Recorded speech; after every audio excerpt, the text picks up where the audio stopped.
पिछले 11 सालों में फसलों के रिकॉर्ड उत्पादन और अन्नदाताओं के बदलते जीवन का ये देश साक्षी बना है।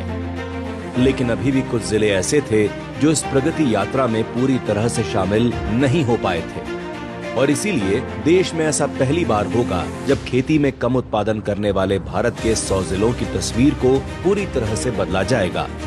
इस पहल का नाम है प्रधानमंत्री धन धान्य कृषि योजना, जिसे सरकार की मंजूरी दी जा चुकी है, जिसके तहत मोदी सरकार के 11 मंत्रालय और 36 योजनाएं अब साथ मिलकर काम करेंगे।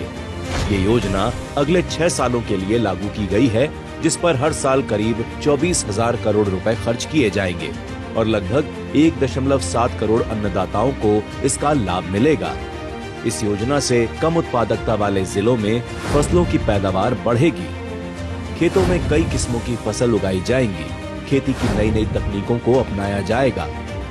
पंचायत से लेकर ब्लॉक स्तर तक फसल कटाई के बाद भंडारण की सुविधा बढ़ाई जाएगी। सिंचाई सुविधाओं में सुधार होगा और किसानों के लिए आसानी से लोन भी मिलेगा। साथ ही इस पूरी प्रोसेस को जिला, राज्य और राष्ट्रीय स्तर पर लगातार मॉनिटर किया जाएगा।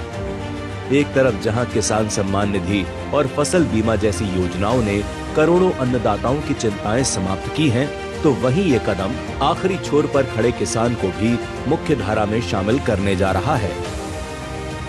गरीब कल्याण योजना हो या आयुष्मान योजना, स्वनिधि स्वामित्व योजना हो या जन धन योजना, मोदी सरकार की हर योजना ने जमीनी स्तर पर बदलाव किया है और आज अंत्योदय की इस कड़ी में प्रधानमंत्री धन धान्य कृषि योजना एक और नया अध्याय जोड़ने जा रही है, ताकि विकसित भारत की यात्रा में कोई पीछे न छूटने पाए।